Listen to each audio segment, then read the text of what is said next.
Salam, axşamınız xeyir olsun. Günahs TV'yə baxırsınız. Studiyada Aynur Zahid, əvvəlcə əsas xəbər başlıqlarına qısaca nəzər salaq. Narkotik satışının illik dövriyyəsi açıqlandı. Qəzvinli yeniyetmə həbs cəzasına məhkum edildi. ABŞ yaxın vaxtlarda Külünk dağına zərbə endirə bilər Trumpdan açıqlama. Böyük Britaniya Sepahı terror təşkilatı elan etdi. Hindistan tankerlərə hücumlardan sonra İran diplomatını Xarici İşlər Nazirliyinə çağırdı.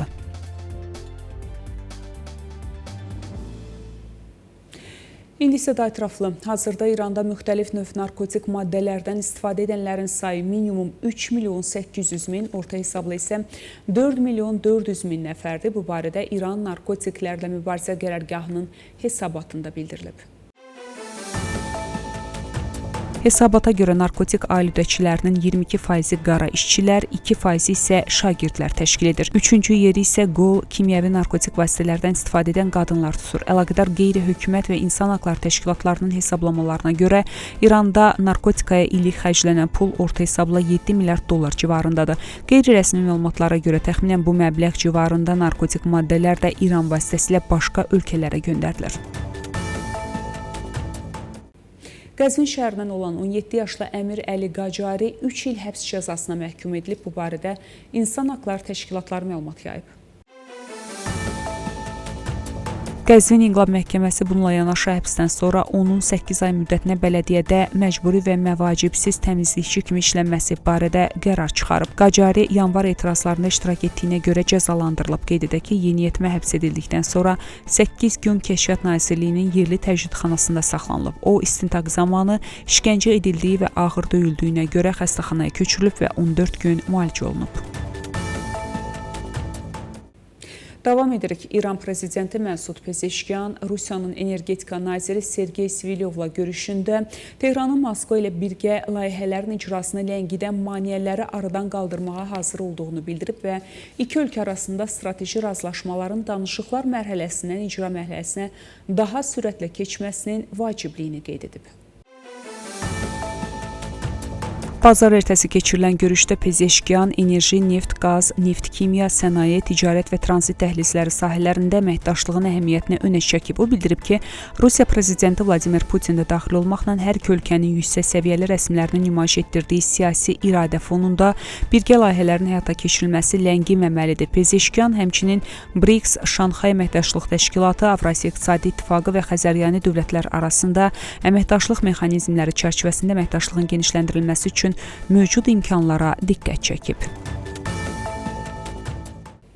Hörmüz boğazı açıq qalacaq və ABŞ-nin onun təhlükəsizliyini təmin edəcək. Bunu ABŞ prezidenti Donald Trump özünün Truth Social hesabında yazıb. Hörmüz boğazı açıqdır və İranın istəyindən asılı olmayaraq açıq qalacaq. Biz İran blokadasını bərpa edirik. Bu blokada yalnız İranın gəmilərinin və ya onun müştərilərinin boğazdan giriş-çıxışını məhdudlaşdırır. Bütün digər ölkələr Hörmüz boğazından sərbəst və ədalətli şəkildə istifadə edə biləcəklər, deyə ABŞ prezidenti bildirib.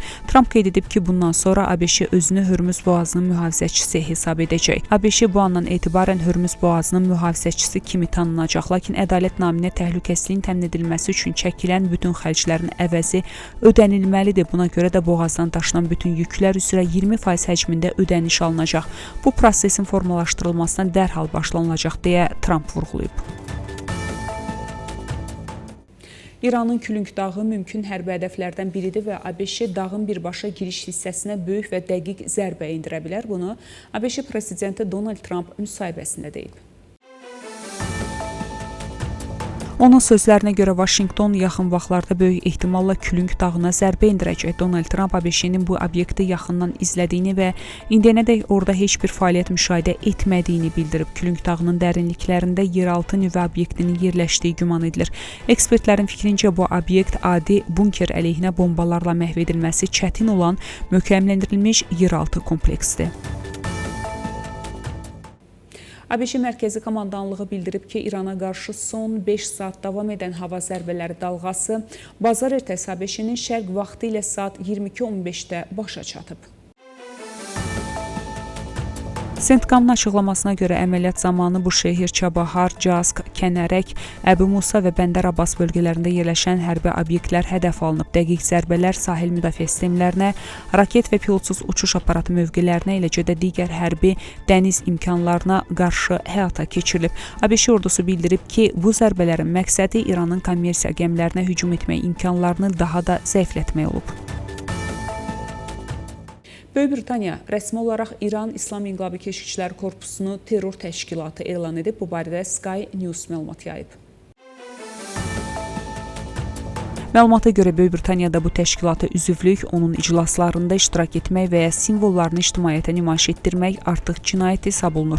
Təhlükəsizlik naziri Angela Eagle parlamentə yazılı açıqlamasına bildirib ki, Böyük Britaniya Sepahla əlaqəli fəaliyyətin Böyük Britaniya ərazisində həyata təhdid və qorxutma ilə əlaqəli olduğunu müəyyən edib. Reuters agentliyinin təhlükəsizlik mənbələrinə isnadən yaydığı məlumata görə İraq Kürdistanının paytaxtı Ərbildən şərqdə yerləşən İran Kürd müxalifət qruplarından birinə məxsus obyekt raket zərbəsinə məruz qalıb. Məlumata əsasən zərbə nəticəsində hələlik ölən və yaralılar barədə məlumat verilməyib. Hücuma görə məsuliyyət daşıyan tərəfin kimliyi dərhal müəyyənləşdirilməyib.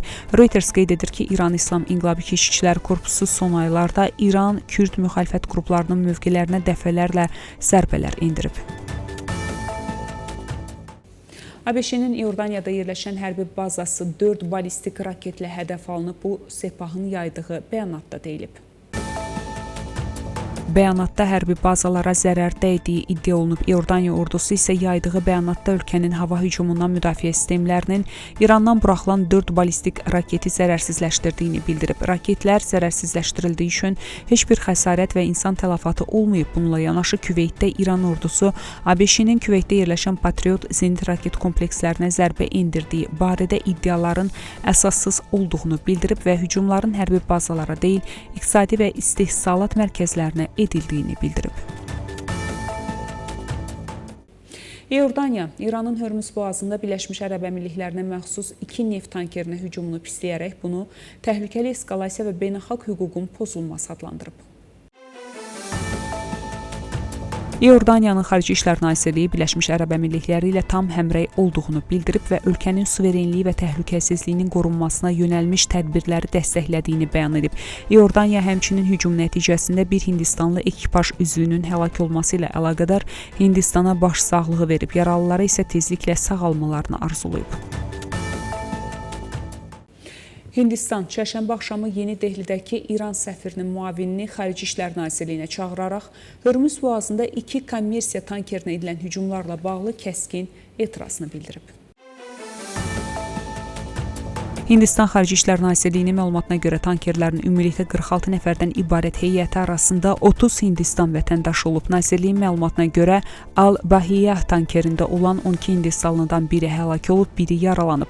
Mombasa tankerindəki 18 Hindistanlıdan isə 9-u xəsarət alıb. Onlardan ikisinin vəziyyəti ağırdır.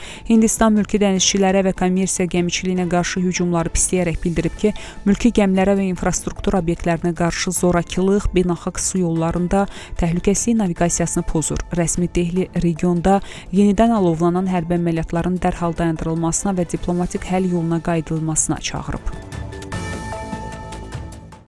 Belə hörmətli tamaşaçılar, bu saata çatdıracağım əsas xəbərlər bunlar idi. Görüşmək ümidi ilə salamat qalın.